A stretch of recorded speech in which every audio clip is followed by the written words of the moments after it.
گفتوگوێم پرس و باسوا بەتاکەین لەگەڵ زۆر بەڕێز دکتۆر مەجید ساڵح نووسەر و توێژەر ڕاستەوخۆ لە هەولێرەوە لەگەڵمانە. دکتۆر سڵاوت لێ بێم کاتت باش. سپاس دەکەم، سپاس بۆ بەشداریکردن لەگەڵمان لە ڕۆژانی ڕابردوو. ئێستاش بە بەردەوامی هەندێک نووسین دەبینین، هەندێک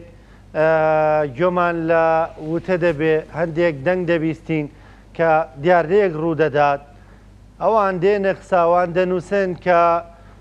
کۆی سلێمانی یان کۆی شارەکە تێوە دەگلێنن. بە بڕای تۆمە لە چیەوە سەرچاوی گرتووە؟ سپاس بە تۆ کاگڕانکۆ بۆ بەرنامەکەت. لە ڕاستیە ئێمە بێ بگەڕێنەوە بۆ شتیکردنەوەی کۆمەلگای کوردی لەم دۆخەدا کە تووشی جۆرێک لە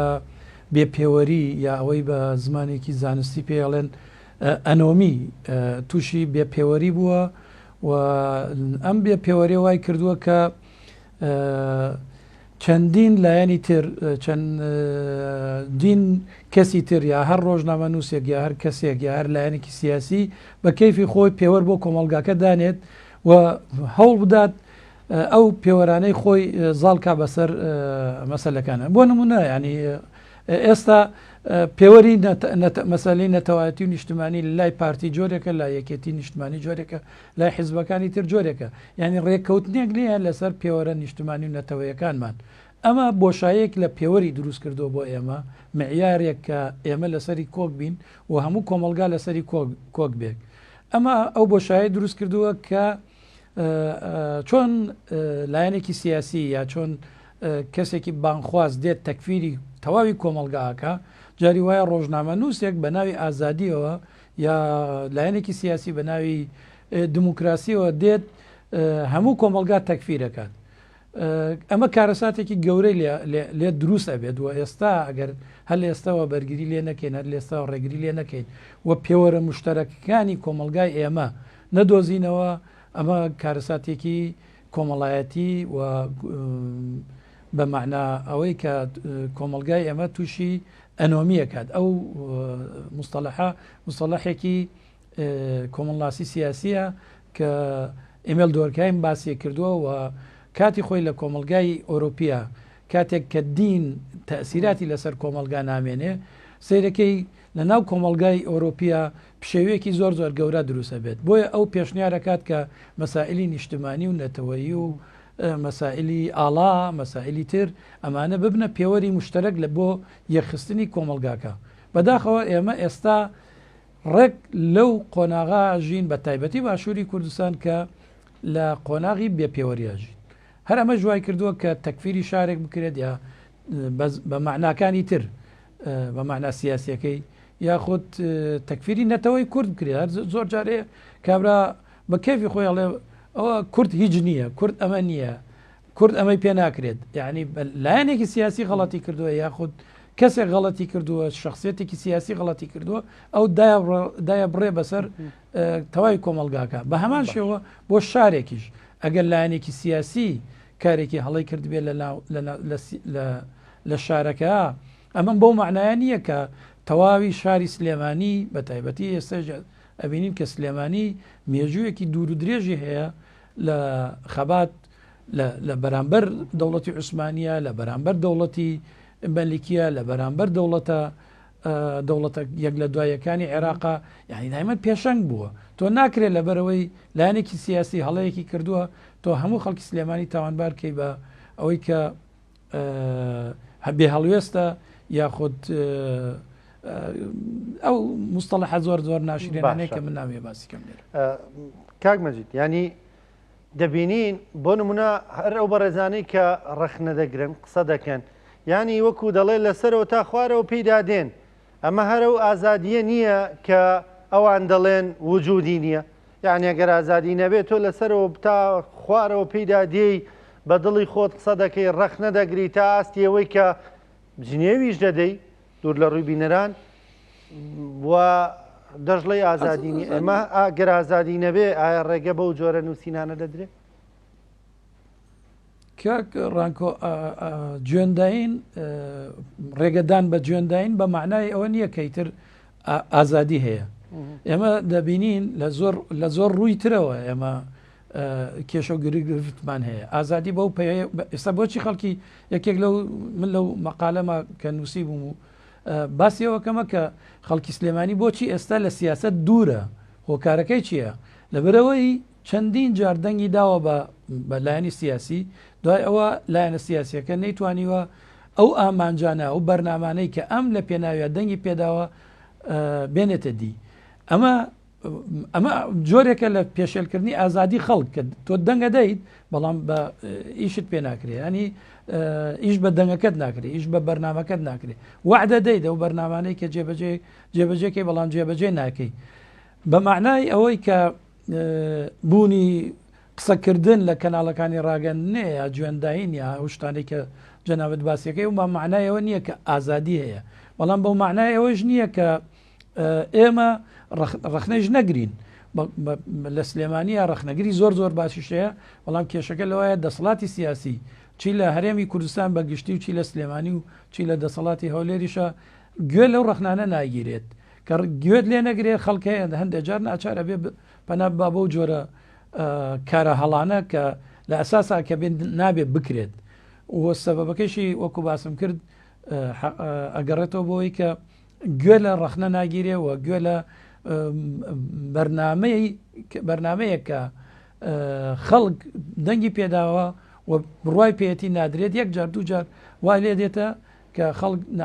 ئەگێتە ئەو دەرەنجامە ناومێدانەی کە ئێستا کۆمەلگاکەمان تووشی بوو. باشە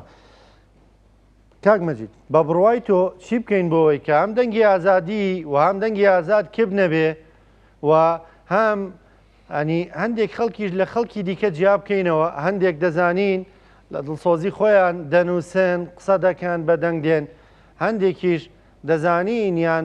ینی بەدەست لە پشدان با بڵێن وەکو دەڵێ هاوکاری و پێچ و پەنای ئەم جۆرە هەڵوێستانە دەنوێنن.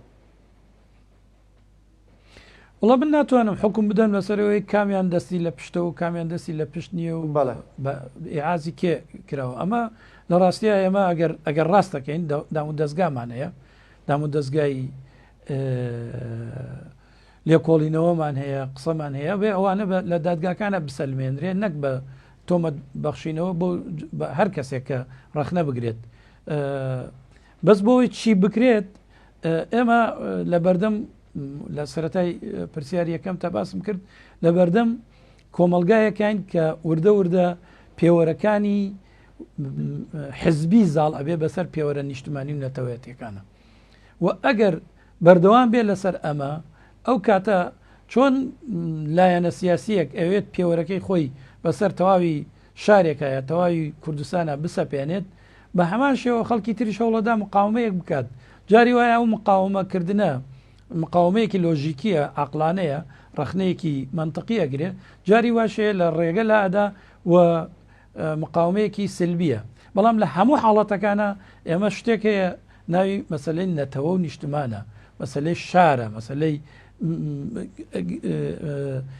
پێکاتەی گشتی کۆمەلگایە نابێ ئێمە کۆمەلگاتەوە مەبارکەین من نمونەیەکت بۆ هێنمەوە ساڵی هەشتاکان کە شەڕی عێراق و ئێران هەبوو سەربازێکی عێراقی ئێرانی گیرا بوو لە تەلەڤیزیۆن ئەمبینی مقابلەیانە کرد کە چ پەیامێکت بۆ گەلی ئێران هەیە ئەو سەربازە وتی من بچووکترم لەوەی کە پەیام بۆ گەلی ئێران بنێرم ئێرانیەکان زۆر گەلی ئێران زۆر گەورەترە لەوەی من پەیامی بۆ بنێرم لە ڕاستیە ئێمە هەندێک نووسەر هەیە هەندێک خەڵکەیە هەندێک لایانی سیاسیە پێی وایە لە گەل و لە نیشتمان گەورەترە ئەو دێت نەسیحەتەکە بۆیە ڕێگە بە خۆیدا قسە بە شارێک بکە ڕێگە بە خۆیدا قسە بە نەتەوەیەک بکە قسە بە نیشتمانێک بکات و ئەمە سەبەبەکەی چییە سەبەبەکەیەوەیە کە ئاستی ڕۆشنبیریە و کەسە ئاستێکی زۆر نزمە و ئەوێ لەو بوارانە دەرکەوێت من پێم وایە ئەمە کۆمەڵە پێوەری نەتەوەی و نیشتمانیمان هەیە لە ڕاستیە هێزە سیاسەکانی کوردستان کە زاڵن بەسەر کوردستانە ڕۆژ بە دوای ڕۆژ پێشێلەکەن و ئەم پێشێلکردنە واکاتە جۆری ئەو دەنگانە ئەو جۆرە دەنگانەی کە باسم کردن زاڵ بن ئەوانج ڕێگە بە خۆیان بدەن و جورئەت بکەن کە بێن قسە بە شارێک بکەن شارێک تاوانبارکەن بۆی کە هەڵوێستی نییە خەیانەتکارە لە بەرامبەر کەیسێکە بێدەنگە لە بەرامبەر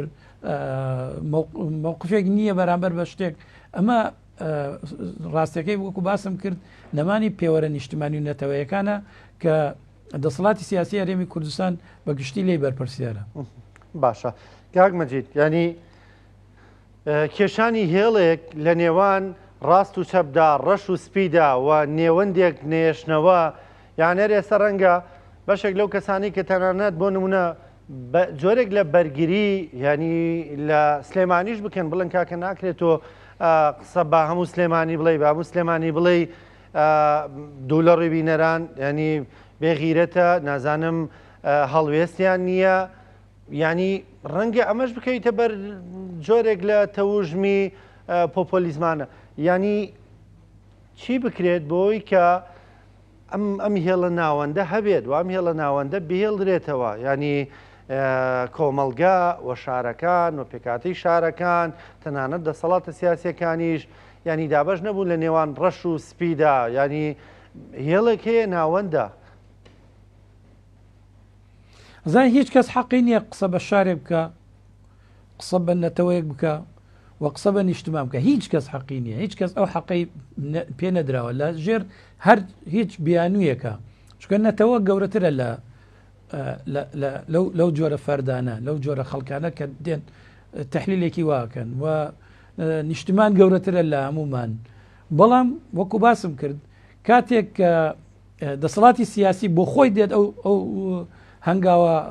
هەڵانانێەوە پێوەرەکان تێگەشکێنێ بە جۆرێک لە جۆرەکان ڕێگە بۆ جۆرە خەڵکانە ئەدات و ناتوانێت محاسبەیشیان کات و جۆرێک لە پۆپۆلیزم دروستە بێت کە پێی وایە فعلەن ئەم جۆرە خەڵکانە دیفاع لە نیشتمانەکەن نەتەوەکەن ئێمە لە ڕابردووی لەم دووسێ مانگا و چەند حاڵەتێکی وا ڕوویدا لە شەیدبوونی غەزاڵ چەند کەسێک دەرکەوتن ئەدعایەوەیان کردە کە شاری سلێمانی بێ هەڵوێستە و ئەمە بوو بە ترند و زۆر محاولە بکرا کە سلێمانی بێ هەڵوێست پیشان بدرێت مع العلم ئەوە ئێمە مانزانی لە چ زروف و ئەلومەرجێکە ئەو مەسەلەی ڕوویداوە و خەڵکی سلێمانی دەیان مووقفی گەورەتری هەبووە لەوە هەر لایەنە سیاسیەکانی ڕۆژهەڵاتی کوردستان شایەتی بۆ ئەو مەسەلەیە دەن کە دائیمەن سلێمانی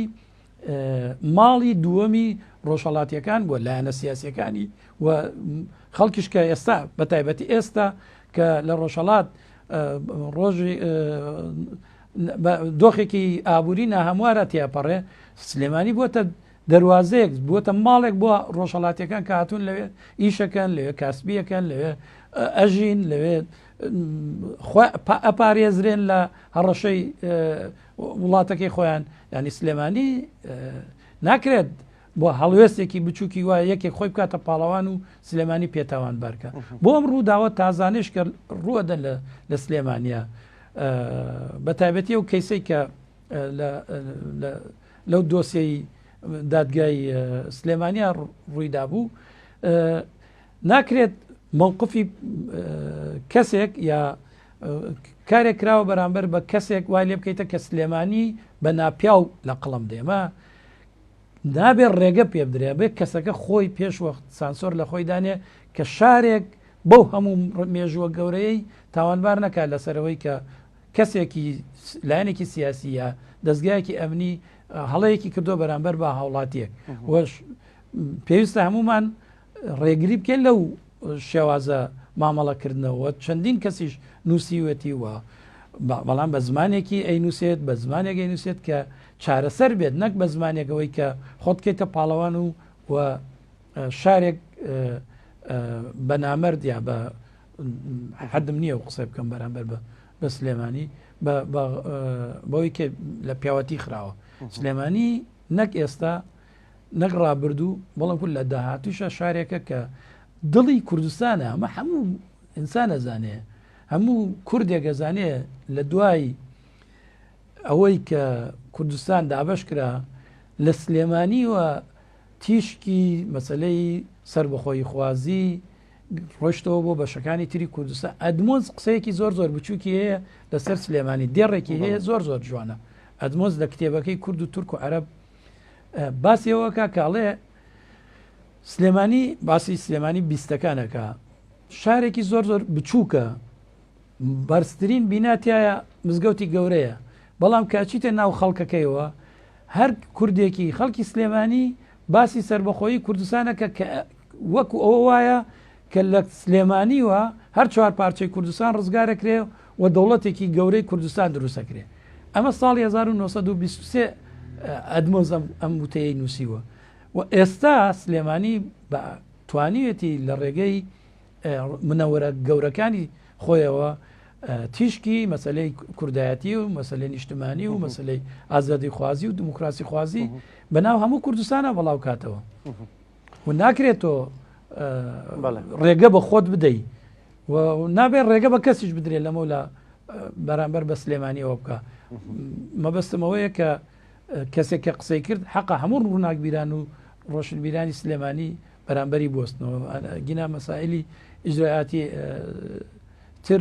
ئەوە لە ئەستۆی منانیەوە و من بڕاشم پێینی سپاس دەکەم زۆر بەڕێز دکتۆر مەجید ساڵح نووسەر و توێژەر سپاس بۆ بەشداریکردنت لەگەڵمان سپاس بۆ خستنە ڕووی سەرنج و بۆچوونەکانت لەبارەی ئەو هەڵوێستانی چەند ڕۆژی ڕابردوو بە تایبەت لە نێو سۆشەڵ میدیای کوردیدا.